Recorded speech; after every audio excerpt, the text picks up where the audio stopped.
2019 Subaru Crosstrek. Gonna do the transmission fluid change here today. And I guess first things first, we've got a size 8 hex bit. We're gonna try to crack this fill plug before we do anything. Which came off fairly easy. You always want to do that first to make sure you can fill the fluid after you're done. Sometimes it'll seize up pretty good.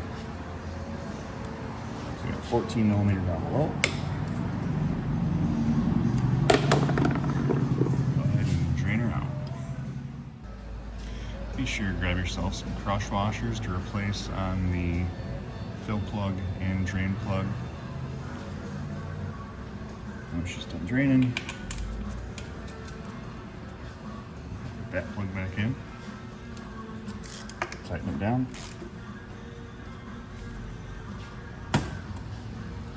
and take the fill plug out.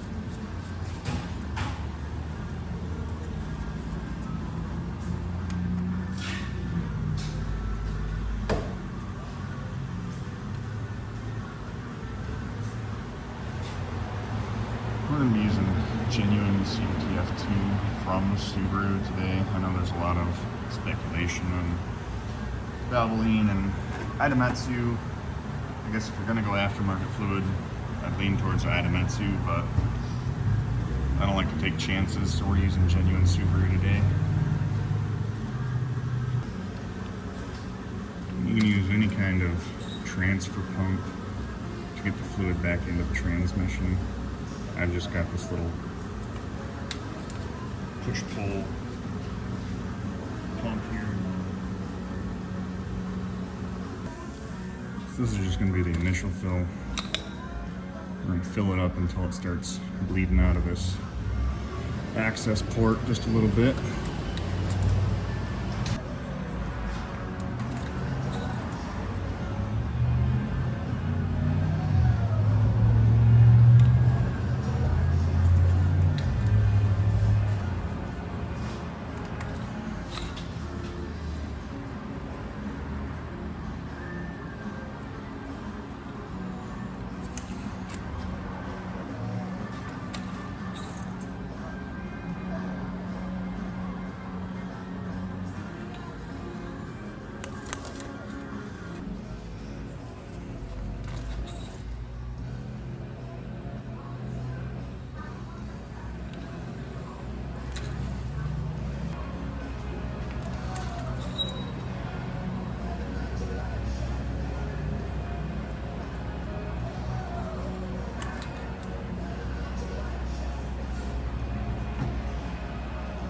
So you can see we're starting to bleed out here.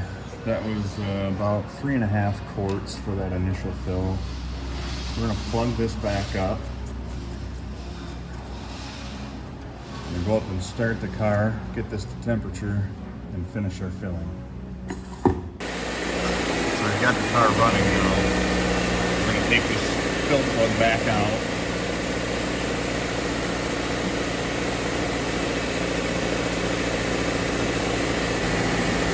Got the infrared thermometer. We're going to take readings of this man until we get between 95 and 113 degrees Fahrenheit.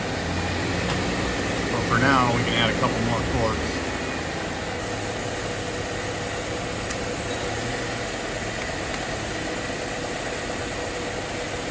Thanks, Howie.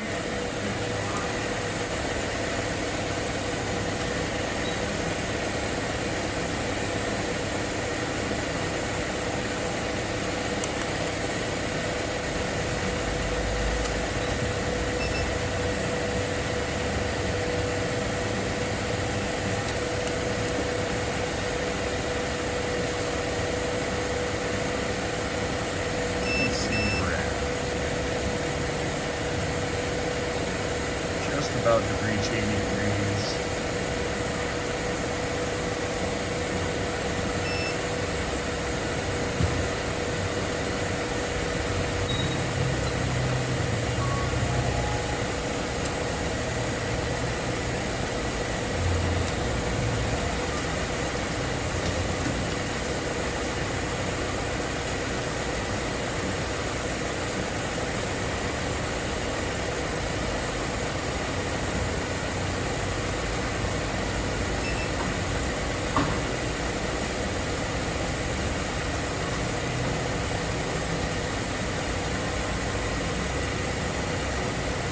You ask me, why is temperature important when you're doing the fill on these? Because when this fluid gets hot, it expands. So if you put too much in under temp, when it gets to temperature, it's going to be over full and you can damage your components. So I'm just going to hang out until this gets to about 95 degrees and then we're going to cap it off. And actually right up here there's some cooler hoses that come out of the transmission and into the cooler. Let's see if I can give you a better shot of that. Up there, those two hoses, that's for your tranny cooler. You might get a better reading instead of going off the pan, because those hoses are going to heat up a lot quicker than this steel pan. Or if you just have a scan tool, a lot of scan tools will give you automatic transmission temperature right on your live data. So you can see we're about 94.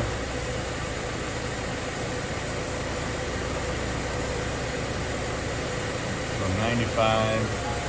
Got that dripping out. We're going to cap this off. Like I said, make sure you get your new washer on there. Fairly cheap. Pick them up on Amazon. Get them right from Subaru while you're there getting your fluid.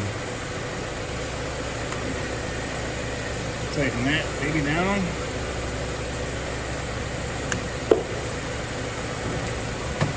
Wipe off your excess.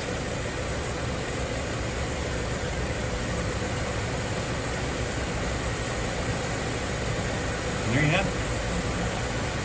Oh, I did fail to mention, when you start the car after your initial fill, take it from park to drive to reverse drive to park, just to cycle that fluid through the gears, and then proceed with your final fill.